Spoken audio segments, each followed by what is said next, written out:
힐링 가족 여러분 안녕하세요. 25년 1월 30일 미국 증시 브리핑입니다. 미국 뉴욕 증시의 3대 지수가 일제히 하락했습니다.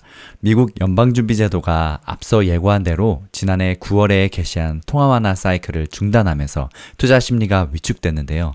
오늘 다우지수는 0.31% 내린 44,713에 마감했습니다. S&P 500 지수는 0.47% 내린 6,039에 마감했고 나스닥 지수는 0.51% 내린 19,632에 각각 거래를 마쳤습니다.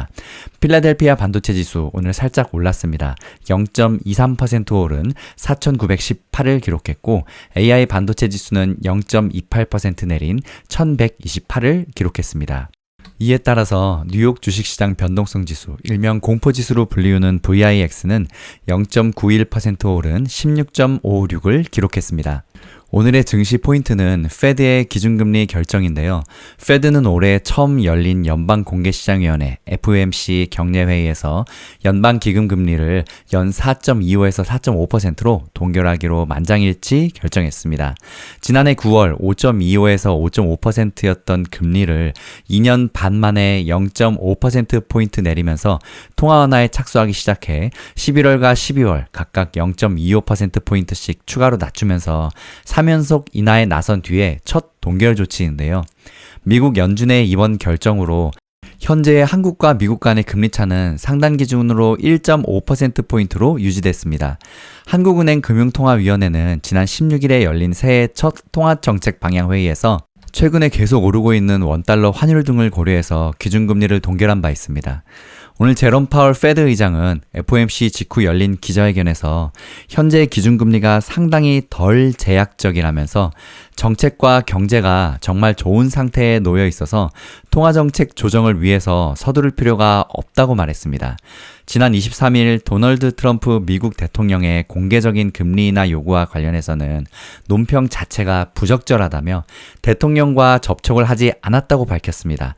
다만 페드가 우리 일을 계속할 것이라는 데에 대해서 대중은 확신을 가져야 한다고 말해서 통화정책의 독립성을 지켜나가겠다는 뜻을 시사하기도 했는데요. 파월 의장은 트럼프 대통령의 정책이 경제에 미칠 영향에 대한 질문에 정책이 구체화되어야 한다면서 정책과 관련한 변수가 너무 많아서 기다리면서 지켜봐야 한다고 답했습니다. 증시는 오늘 다소 매파적이었던 FOMC의 정책 결정문 발표 직후에 낙폭을 확대했는데요. 정책 결정문에는 노동시장이 여전히 견조하다는 문구가 추가됐고 인플레이션이 목표치인 2%를 향해 진전을 이뤘다는 기존 문구는 오히려 빠졌습니다. 하지만 파월 의장이 기자회견을 한 후에 증시는 낙폭을 줄였는데요. 파월 의장은 인플레이션 추가 진전을 기대한다며 상대적으로 낙관적인 전망을 내놓기도 했습니다. 경제가 계속 강세를 유지하고 인플레이션이 2%를 향해서 꾸준히 이동하는 것이 아니라면 우리는 더 오랫동안 정책적인 인내를 유지할 수 있다며 동결 기조가 한동안 이어질 가능성도 내비쳤습니다.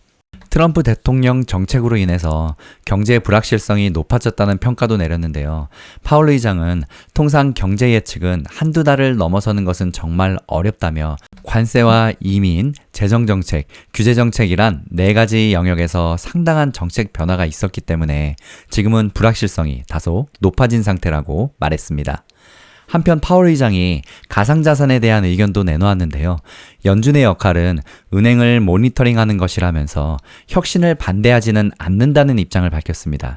그는 은행은 리스크를 이해하고 관리할 수 있는 한 가상자산 고객에게 완벽한 서비스를 제공할 수 있을 것이라면서 우리는 혁신에 반대하지 않으며 규제 및 감독과 관련된 과도한 위험 회피로 완벽하게 합법적인 고객을 은행이 해지하게 하는 조처를 하고 싶지는 않다고도 말했습니다. 앞서 페드의 금리 인하를 공개적으로 압박해온 트럼프 대통령은 이날 페드의 금리 동결 직후 파월 의장이 인플레이션 문제를 막는 데 실패했다고 비난을 퍼붓기도 했습니다. 오는 월간은 파월 의장의 기자회견을 종합할 때 금리 인하 재개 시점이 기존 예상보다 더 늦어질 것이라고 봤는데요. 에버코어 ISI의 크리슈나 구하 부회장은 우리는 여전히 3월 금리 인하를 배제하지 않지만 트럼프 정책이 어떤 변화를 가져올지는 더 기다려봐야 한다는 설명을 보면 연준이 다른 인하 시점으로 6월을 더 선호하고 있다는 점을 시사한다고 평가했습니다. 트레이드 스테이션의 데이비드 러셀 글로벌 시장 전략 투석은 성명서는 다소 매파적이었으나 정책 입안자들은 3월 회의까지 긴 휴식을 취하며 정책을 보류하고 있다고 말했고 오늘 회의는 페드 관찰자들에겐 별다른 이벤트가 아니었다고 평가했습니다. 골드만삭스 에셋 매니지먼트의 린지 로스너는 페드가 오늘 일시정지 버튼을 누르며 새해 통화 완화 사이클은 새로운 단계에 진입했다며 우리는 완화 주기가 아직 끝나지 않았다고 생각하지만 페드는 다음 금리 인하 전 인플레이션 지표의 추가 진전을 보길 원할 것이라고 분석했습니다. 오늘 시가총액 순으로 주가 등락률을 보면 애플은 0.46% 오른 239.36달러를 기록했고 시총 2인 마이크로소프트는 1.09%를 기록했습니다.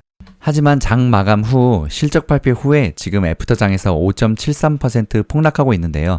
마이크로소프트 실적은 다음 영상에서 계속 말씀드리겠습니다.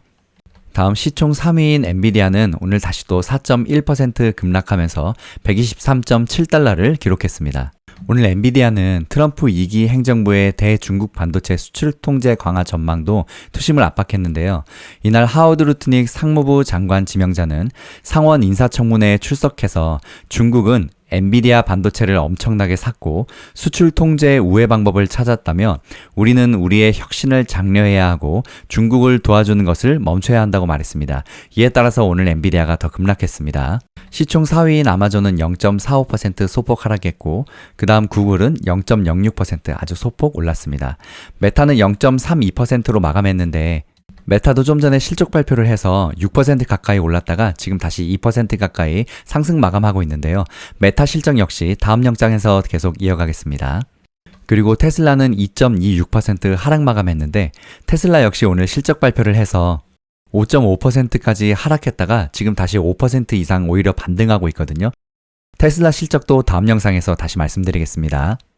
한편 오늘 하워드 로트닉 미국 상무부 장관 지명자는 인사청문회에서 캐나다와 멕시코에 대한 관세가 확정되지 않았다며 캐나다와 멕시코가 불법 이민자 단속을 위해서 국경 보안을 강화해야 한다면 오는 2월 1일부터 관세 부과를 피할 수 있음을 시사하기도 했습니다.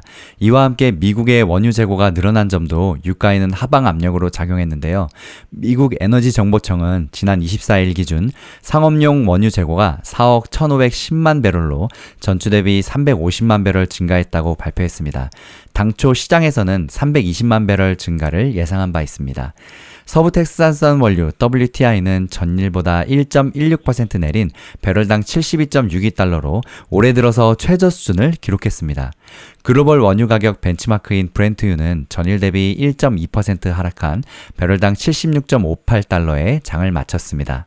다음 영상 이어집니다. 힐링 가족 여러분, 성공투자 파이팅!